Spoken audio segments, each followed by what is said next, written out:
Hello students, how are you? कैसे हैं आप? तो आज की क्लास चालू करते हैं।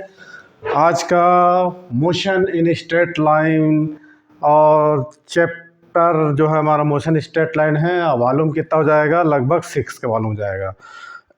तो लगभग पिछले 6 वीडियो में आपने मोशन ऑफ स्ट्रेट लाइन के विभिन्न अलग अलग टॉपिक को देखा है।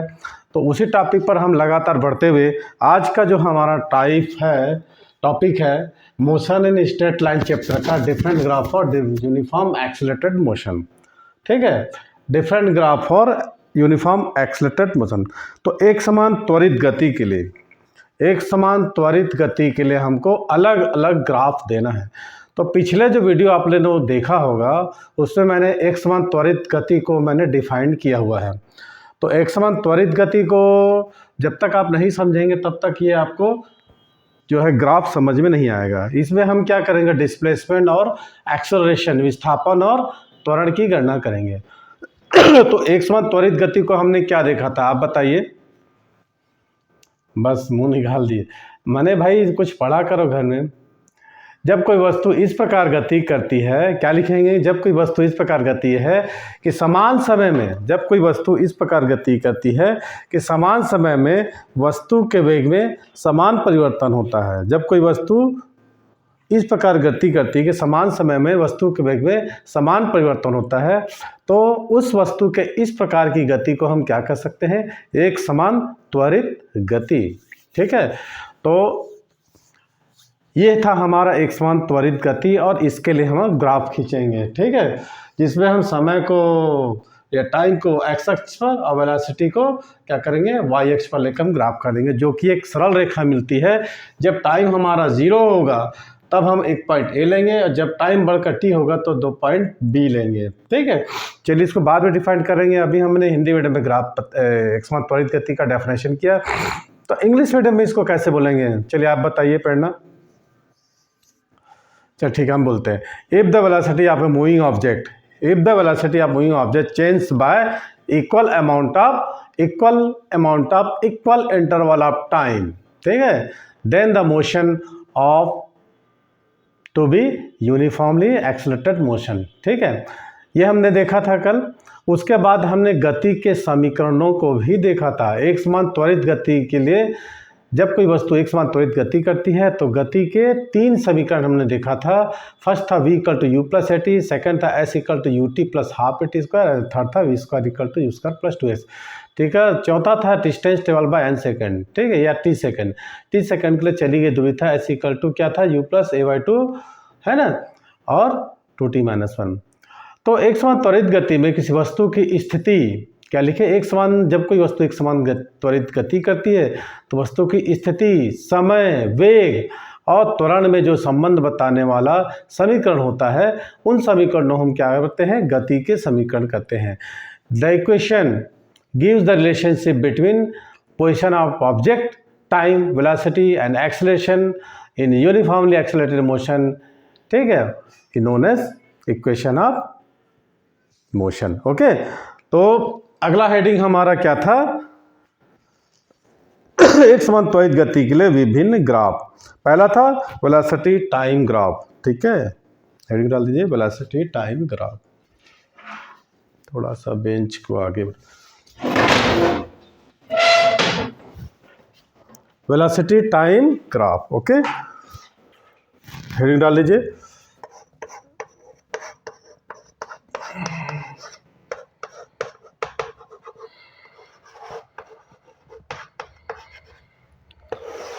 देखिए, इसमें हमने क्या किया है? एक्स वाई 2 एक्सिस है, जिसमें हमने क्या किया? टाइम को एक्स एक्सिस पर लिया है। ये आपका टाइम है, टाइम टी सेकेंड में, और वेलोसिटी v लिया है वाई एक्स पर। और जब समय कितना था? t इक्वल टू 0 था, तब एक बिंदु हमने, समय क्या था? जब 0 था तब वाई अक्ष पर जो वेलोसिटी का अक्ष है इस पर एक पॉइंट कितना लिया? ए लिया। और जब समय बढ़कर कितना हो गया? ये t, तो यहाँ से यहाँ तक AC और OD, AC equal to OD, इसको हम क्या ले सकते हैं? टाइम t, टाइम को एक्स एक्सिस पे। द AC और OD they are parallel to each other. Okay, अब जब O A is the initial velocity, ये आपका u है, ये आपका u है, तो आप इसको लिख सकते हैं O A equal to C D is equal to U, initial velocity है। किसी भी वस्तु की प्रारंभिक वेग u को हम इस ग्राफ में ओ ए क्या था, जब टाइम 0 था तो इनिशियल वेलोसिटी u थी, जब टाइम बढ़कर t हो गया पॉइंट b पर तो हमारी वेलोसिटी क्या हो गई, फाइनल हो गई। ठीक है, तो ये जो bd था, bd equal to O E equal to कितना हो गया, v हो गया। कोई डाउट? देखिए जहाँ भी कोई डाउट हो तो पूछा करिए कमेंट में या फिर डायरेक्ट आप फ़ोन कर सकते हैं। अब हमको देखिए BC निकालना है, तो BC is what, BC equal to क्या हो जाएगा, BD माइनस CD। ठीक है, BD equal to V minus U, ये हमारा निकल गया BC। और ये जो थीटा है समय अक्ष के साथ कोण कितना बनाती है, थीटा कोण बनाती है, angle BAC is equal to theta. चलिए अब लिखते चलिए, यहाँ तक समझ गया है ना। जब कोई वस्तु, चल लिखे, जब कोई वस्तु, पहले लिखिए, एक समान त्वरित गति में वेग और समय के बीच, एक समान त्वरित गति में वेग और समय के बीच संबंध बताने वाले जो ग्राफ को हम क्या कहते हैं, वेग समय ग्राफ कहते हैं। The graph showing the variation of velocity with time is uniform accelerated motion is known as velocity time graph. जब कोई वस्तु, when any object moving is uniform accelerated, जब कोई वस्तु एक समान त्वरण से गति करती है तो उसके समान समय में उसके द्वारा तय की गई दूरी क्या होगी, वो भी समान होगी, है ना, यह समान परिवर्तन होगा कि नहीं, लिख लीजिए। जब कोई वस्तु एक समान त्वरण से गति करती है तब समान समयांतर वस्तु के वेग में परिवर्तन समान होता है। जैसे मैंने बताया समय को टी को एक्स अक्ष पर, ठीक है, एक्स अक्ष पर क्या लेंगे, टाइम टी को, और वाई अक्ष पर वेलोसिटी वेग को लिखे। तो जब हम समय टी को एक्स अक्ष पर और वेग वी को वाई अक्ष पर लेकर एक ग्राफ खींचते हैं तो ए बी एक सरल रेखा प्राप्त करता है जो कि समय अक्ष के साथ कितना कोण बनाता है, थीटा कोण बनाता है। यही एक समान त्वरित गति में क्या होता है, वेग समय ग्राफ होता है। अब देखिए फर्स्ट इक्वेशन ऑफ मोशन हम लेते हैं, v equal to v naught plus a t, ठीक है, is the similar to the equation of y equal to m x plus c. Therefore if a graph plotted with time on x axis and velocity on y axis, then for a uniformly accelerated motion is straight line obtained by graph vt। Clear? अब इसके आधार पर हम acceleration की गणना करेंगे। Velocity time graph में हम क्या करेंगे, त्वरण की गणना करेंगे। कैलकुलेशन फॉर एक्सेलरेशन, हेडिंग डाल लो, calculation of acceleration.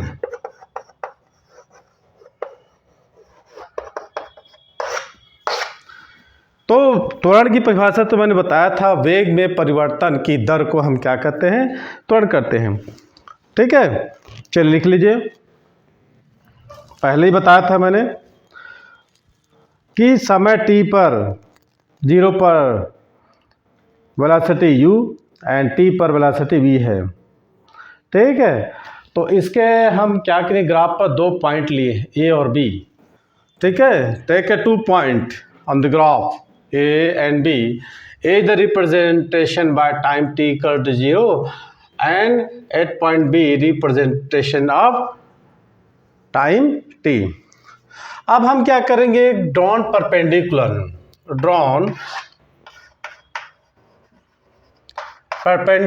BD on x axis. Drawn perpendicular AC, ऐसे लिख देंगे डॉन परपेंडिकुलर टू AC। ठीक है, तो हमको ये कंडीशन जो मैंने लिखाया है इसको लिखेंगे। B और A से हम एक लंब डालते हैं। B से लंब हम किस पर डालेंगे, एक्स अक्ष पर BD, और A से लंब डालेंगे, है ना, किस पर, BD पर। तो हमको कंडीशन मिली है, उसको जल्दी से आप उतार लीजिए। ठीक है, तो ये जो हम इक्वेशन, जैसे कि अब आप पढ़ेंगे, जैसे कि V equal to V0 plus AT, ठीक है, या V equal to AT plus V0। V0 को हम क्या लिखते हैं, initial velocity, V equal to U plus AT, first equation motion है। Compare then the Y equal to mx plus c, मैंने शुरू से ही बताया है, तो m is equal to a, ठीक है, gradient of moving object is equal to the acceleration of moving object.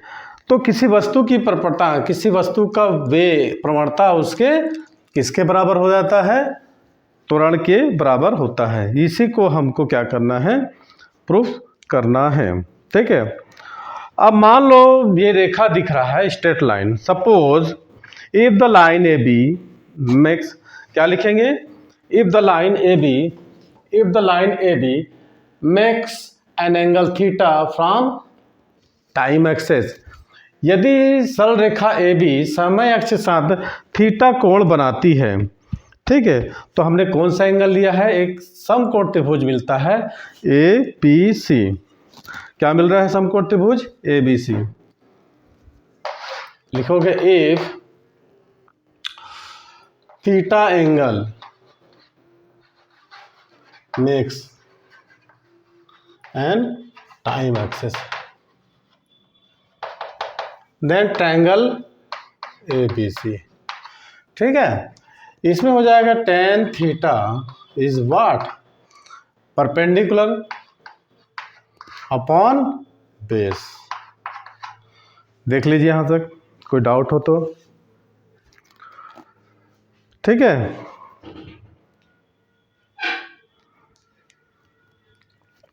कोई डाउट। अब आप देख लीजिए BC is what, BC equal to V minus U and AC T minus 0, then the definition of acceleration A equal to V minus U upon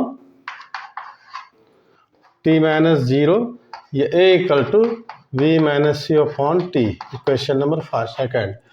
अब हम देखते हैं from first and second we get, क्या मिलता है हमको, A equal to tan theta. ठीक है, acceleration is equal to the gradient of object. कोई डाउट, लिख लीजिए। तो एक समान त्वरित गति में वस्तु का त्वरण वेग समय ग्राफ की प्रवणता या ढाल के बराबर होता है। तो क्या लिखेंगे, एक समान त्वरित गति में, एक समान त्वरित गति में किसी वस्तु का त्वरण उसके वेग प्रवणता, उसके प्रवणता या उसके ढाल के बराबर होता है। लिख लीजिए, the slope of velocity time graph in uniformly accelerated motion gives acceleration of the object. Clear. अब हम डिस्प्लेसमेंट का कैलकुलेशंस करेंगे। तो आप लोग अगर इसको लिख लिए हो तो अब इसको हम क्या करेंगे, मिटा देते हैं। क्लियर हुआ ये। अब हम निकालेंगे कैलकुलेशन ऑफ डिस्प्लेसमेंट। हेडिंग डाल लीजिए,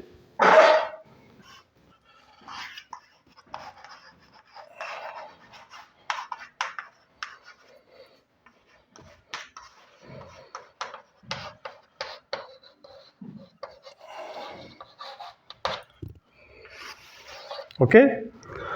तो A B is the straight line making an angle theta from time axis. ठीक है, making angle theta drawn perpendicular AC on BD and drawn perpendicular B on time axis BD। तो ये हमारा पहला एक ट्रायंगल आया, एक रेक्टेंगल आया। तो ये जो एरिया निकालेंगे AODBA, जब इन पूरा टोटल कैलकुलेशन निकालेंगे तो डिस्प्लेसमेंट होगा। तो ऐड कीजिए area of triangle ABC and area of triangle AODC, area of rectangle AOC। और एरिया ऑफ रेक्टेंगल क्या होता है? Length into, area of triangle क्या होता है? 1/2 बेस इंटू हाइट। चलिए निकालिए, निकाल लीजिए। वेग समय ग्राफ AB और समय अक्ष के बीच घिरे क्षेत्रफल ABOD का क्षेत्रफल निकालेंगे। AB है ना,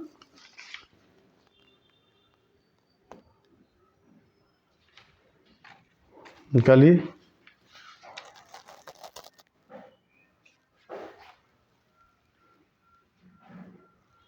वेग समय ग्राफ AB और समय अक्ष के बीच घिरे क्षेत्रफल ABOD का एरिया निकालते हैं, AODB।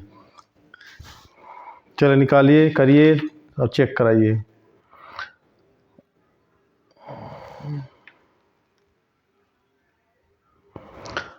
The area enclosed between velocity time graph AB and time axis given between the displacement। तो क्या आ रहा अपना? OACD और ट्रायंगल ABC। चलिए निकालिए। चलिए,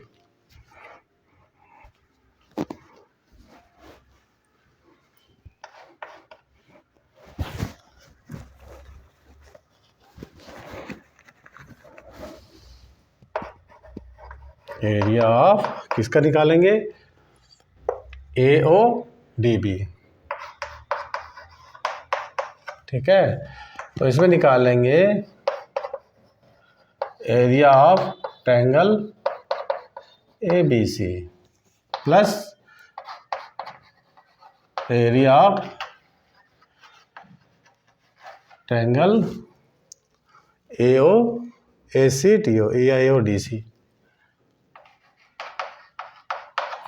ठीक, एरिया ऑफ ट्रायंगल क्या होता है? 1/2 बेस इंटू हाइट। तो बेस कितना है? AC, हाइट कितनी है? BC। एरिया ऑफ रेक्टेंगल का क्या निकाल सकते हो? लेंथ इंटू ब्रेथ, कुछ भी कर लो, ये लेंथ कर लो, AO इंटू OD। चलिए इसकी वैल्यू को पुट करते हैं, आप लोग पुट करिए। चलिए,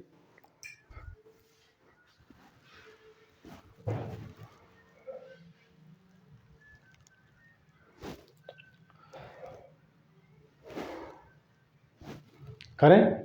चलिए, AC कितना था? T था। BC कितना था?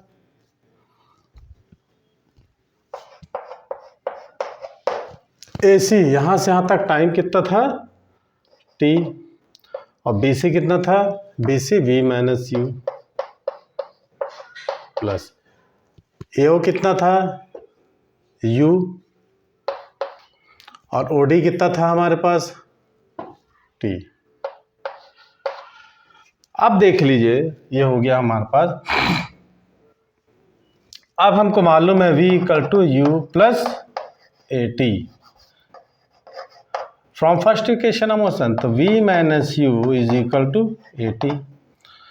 ये एरिया होगा ना, ये डिस्प्लेसमेंट होगा, इसको हम S से और करते हैं। तो S = 1/2 T। V minus U की जगह हम क्या पुट करेंगे? AT plus UT। तो S = जाएगा UT प्लस हाफ AT का स्क्वायर। ये हमारा क्या निकल गया? वेलोसिटी टाइम ग्राफ में, जबकि ये क्या हो रहा है? टाइम एक्सेस से थीटा एंगल बना रहा है, तो उसका डिस्प्लेसमेंट का हमको इक्वेशन मिल जाता है। ओके, तो इसको उतार लीजिए। कुछ इंपॉर्टेंट थिंग आपको बताना चाहूँगा मैं, जो आपको नोट करना है कि VT ग्राफ। चलिए जल्दी कर लीजिए, 2 मिनट।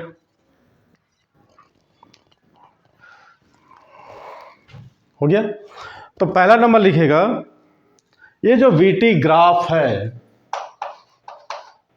ये कभी भी टाइम एक्सेस के परपेंडिकुलर नहीं होता है। ये जो वीटी ग्राफ होता है कभी भी समय अक्ष के लंबवत नहीं होता है। VT graph is never perpendicular to time axis. ठीक है, नंबर दूसरा लिखो, यदि वीटी ग्राफ समय अक्ष के समांतर है तो वस्तु का वेग एक समान होता है। यदि VT graph parallel to time axis तो क्या होता है, हमको जो इक्वेशन मिलता है क्या होता है, पैरेलल होगा। ठीक है, एक समान होगा। यदि वीटी ग्राफ समय के समांतर है तो वस्तु का वेग वेलोसिटी क्या होगा, यूनिफॉर्म। पहला नंबर क्या लिखे, वीटी ग्राफ ये कभी समय अक्ष के समांतर नहीं होता, परपेंडिकुलर में लंबवत नहीं होता। यदि वीटी ग्राफ समय अक्ष के समांतर होता है तो वस्तु का वेग कैसा होगा, एक समान वेग होगा, एक समान वेग होता है। तीसरा नंबर लिखाने से पहले हम इसको मिटाना पड़ेगा, हमको 3 ग्राफिकल बताना पड़ेगा। मिटा दे, चलिए स्केल भैया कहाँ है, चलिए बनाइए। हम त्वरण की थोड़ा जानकारी देंगे।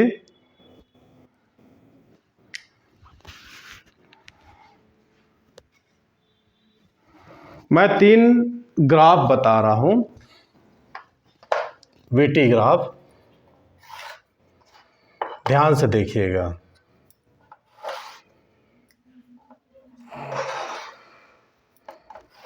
क्या दिख रहा है, ये टाइम है और ये वेलोसिटी है। ठीक है, आप लोग गेस करिएगा कि त्वरण नियत है, त्वरण बढ़ रहा है और त्वरण क्या हो रहा है, घट रहा है।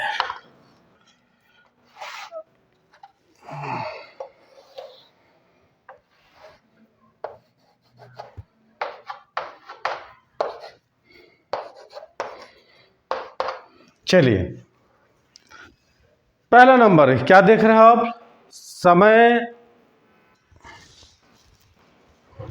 इसमें क्या देख रहे हो, समय को हमने एक्स अक्ष पर लिया है और वेलोसिटी को वाई अक्ष पर।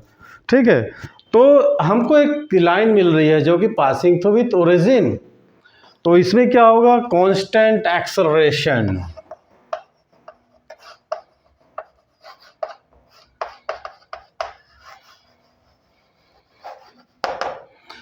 त्वरण क्या है, नियत है।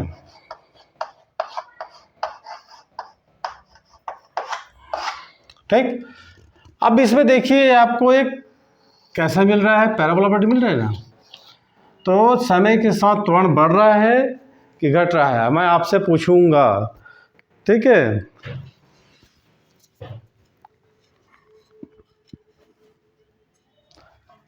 क्या कह रहा है, समय एक्सेलरेशन डिक्रीजिंग, ये क्या कर रहा है, डिक्रीजिंग। ये क्या, त्वरण घट रहा है, नीचे की ओर जा रहा है, और त्वरण बढ़ रहा है। ठीक है, इंक्रीजिंग। ठीक है, तो ये हमने देखा वीटी टाइम में डिस्प्लेसमेंट का कैलकुलेशन हमने किया। ठीक है, तो हमारी वीडियो लगभग 24 मिनट की हो चुकी है। तो पोजीशन टाइम ग्राफ भी हमने देख लिया, डिस्प्लेसमेंट। अब हम देखेंगे, नहीं पोजीशन टाइम ग्राफ, अब हम देखेंगे कि स्थिति समय ग्राफ को, इसको जल्दी जल्दी बता देते हैं। मान लो हम सेकंड इक्वेशन निकाले हैं, s equal to u t plus half a t square. तो समय t बराबर 0 पर वस्तु की स्थिति कितना थी, x नॉट पर, या फिर ऊपर समय t पर वस्तु की स्थिति कितनी थी, स्थिति पोजीशन बता रहे हैं x नॉट पर, समय t पर स्थिति x हो, तो विस्थापन को हम डिस्प्लेसमेंट कैसे लिख सकते हैं, s equal to x minus x naught. ठीक है, चलिए इसको बना लीजिए।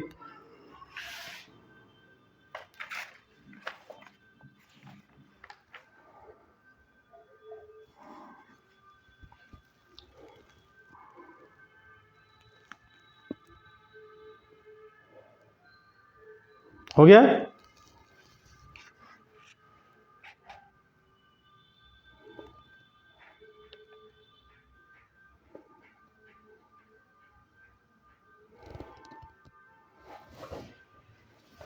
चलिए हो गया, मिटा दें।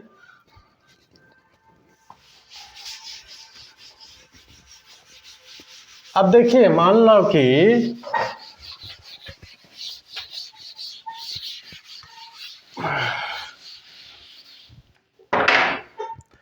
at t equal to 0 the displacement of object x naught and at t equal to t then displacement of object x distance table by the way distance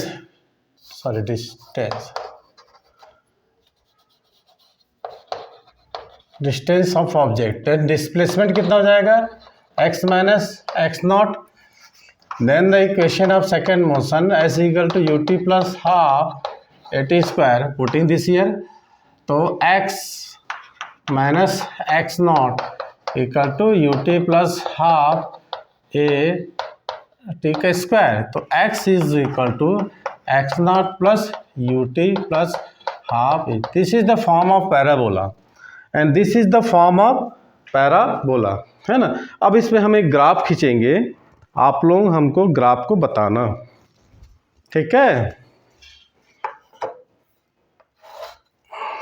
x T, ये x और ये t, ये हमको ऐसा मिल रहा है एक condition,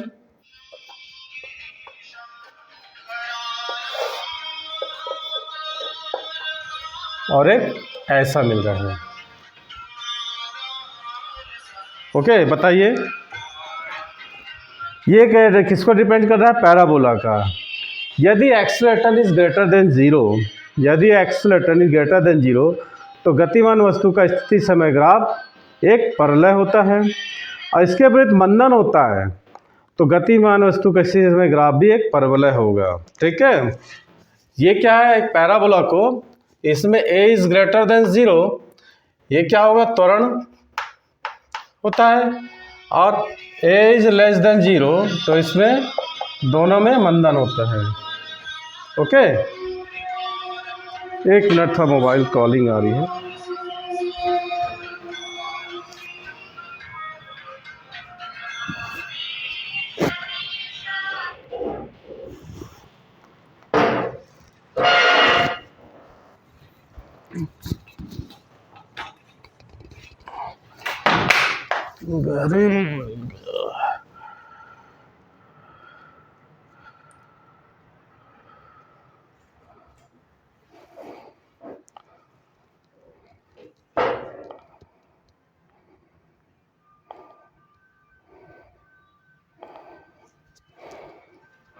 okay, थोड़ा सा कॉल आ गया था, सॉरी फॉर डिस्टर्ब। तो इसमें क्या होता है? त्वरण में होता है तो एक पैराबोला मिलता है, और इसमें मंदन होता है जब एक वैल्यू कम होती है जीरो से। तो कहने का मतलब होता है एक समान गतिमान वस्तु का स्थिति समय ग्राफ, ठीक है, एक परवलय होता है जब त्वरण होगा, जब a ग्रेटर देन जीरो होगा। इसके विपरीत समान मंदन से गतिमान वस्तु का स्थिति समय ग्राफ भी एक पैराबोला होता है। अब मैं देखिए कुछ जानकारियाँ देता हूँ कि स्थिति समय ग्राफ कभी भी समय अक्ष के लंबवत नहीं होता है। लिख लीजिए नोटिस प्लस कि स्थिति समय ग्राफ कभी भी समय अक्ष के लंबवत नहीं होता है। ओके, हमारी वीडियो कितनी लंबी हो गई है, कोई दिक्कत नहीं। तो स्थिति समय ग्राफ नंबर 1 लिख लीजिए,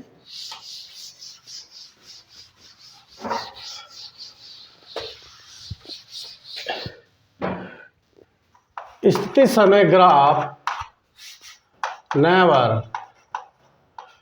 परपेंडिकुलर टू टाइम एक्सेस। लिख लिए, मैंने कभी भी ये समय अक्ष के, जैसे हमने पिछले बार लिखवाया था, कभी भी समय अक्ष के लंबवत नहीं होता है। यदि स्थिति समय ग्राफ यदि स्थिति समय ग्राफ समय एक्स के समांतर होते हैं तो बॉडी एट रेस्ट। यदि स्थिति समय ग्राफ समय एक्स के समांतर मिल रहा है, पैरेलल टू टाइम एक्सेस, तो वह वस्तु क्या होगी, विराम अवस्था में होगी या फिर रेस्ट फॉर्म होगी। ठीक है।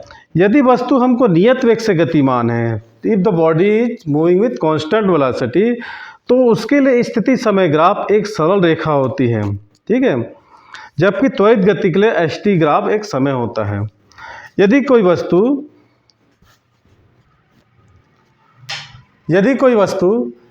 लिख लीजिए, यदि कोई वस्तु if any object moving with constant velocity, यदि कोई वस्तु एक नियत वेग से गति कर रही है तो उसके लिए स्थिति समय ग्राफ क्या होती है, एक स्ट्रेट लाइन मिलेगी।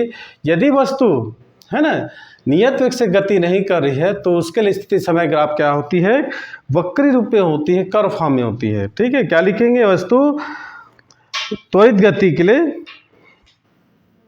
है ना, वस्तु से। अब मान लो मैं तुमको कुछ लिखा रहा हूं कि कब वेग बढ़ता है और कब वेग घटता है, कब वेग नियत है। चलिए बताइए। इसमें भी 3 कंडीशन है, थर्ड वाला।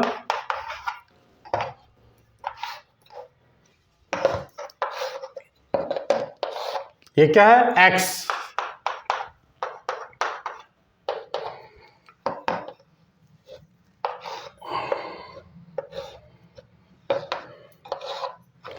ये टी। अब किसमें वेग बढ़ेगा, किसमें वेग घटेगा, आप लोग बताइए। Number first, number second, number third. चलिए बताइए आप लोग। पहला, किसमें क्या होगा, वेग कांस्टेंट होगा। ठीक है। सेकंड में वेग घटेगा और थर्ड में वेग बढ़ेगा। जब कि हमको जो सरल रेखा मिल रही है जो पोजीशन टाइम ग्राफ में मूल बिंदु से होकर गुजर रही है, तो इसमें वेग नियत रहेगा। सेकंड कंडीशन में क्या होगा, वेग घटेगा और थर्ड कंडीशन में वेग जो है बढ़ेगा। ठीक है। तो ये है मैंने कुछ आप लोगों को बताया। अब ग्राफिकल मेथड जो है इसका हम देखेंगे।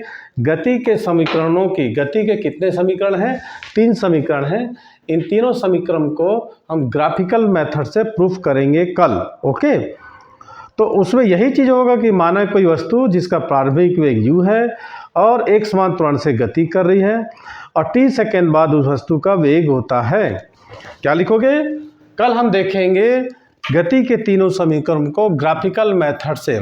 मान लो if any object moving with constant initial velocity u, after an instant of time velocity becomes v, if the displacement of object भी कितना होगा s, then the equation of motion given by the equation first, second, third. ठीक है। तो तीनों equations को हम इसी ग्राफ से हम कल प्रूव करेंगे। ठीक है। तो आज के लिए इतना है। कल हम तीनों समीकरण को ग्राफिकल से मूव करेंगे और इंटीग्रेशन मेथड से भी हम माने कि समाकलन विधि से गति के तीनों समीकरणों को हम कैसे प्रूव करेंगे ये भी बताएंगे कल की क्लास में। परसों की क्लास में, संडे की हो सकेगा तो संडे क्लास लेंगे, इसमें रिलेटिव वेलोसिटी करेंगे। माने अभी हमारा 5 या 6 होगा, कम से कम 10 एपिसोड इसका बनेगा, है ना। तो उसके बाद 10वें एपिसोड में या 11वें एपिसोड में हो सकता है हम IIT JEE के कुछ न्यूमेरिकल्स क्वेश्चंस को सॉल्व करेंगे या NCERT बेस्ड कुछ क्वेश्चन को सॉल्व करेंगे। तो आप वीडियो को शुरू से अंत तक देखिए और अपने दोस्तों यारों में शेयर कीजिए। एग्ज़ाम का समय आने वाला है, कुछ दिनों में, कुछ महीनों में आप लोगों का एग्ज़ाम होगा, इसलिए आप लोगों को वीडियो को स्किप ना करते हुए अच्छे ध्यान से देखिए और पढ़ते जाइए। ठीक है। तो बीच बीच में हिंदी इंग्लिश मिक्सअप हुआ है क्योंकि मेरे यहाँ दोनों बच्चे बैठते हैं, हिंदी इंग्लिश के दोनों के बैठते हैं, तो अलग अलग लेने में टाइम वेस्टिंग होता है, इसलिए मैंने एक साथ, है ना, दोनों क्लासों को लिया है, वीडियो के माध्यम से समझाने का प्रयास किया है। तो आप लोग भी थोड़ा सा घर में पढ़ के आइए और कुछ भी समझ में ना आए तो उसको कमेंट कीजिए। ओके। तो आज के लिए इतना ही, मिलते हैं अब अगली वीडियो में। ग्राफिकल मेथड से तीनों इक्वेशन ऑफ मोशन को प्रूव करेंगे। Okay, thanks for watching.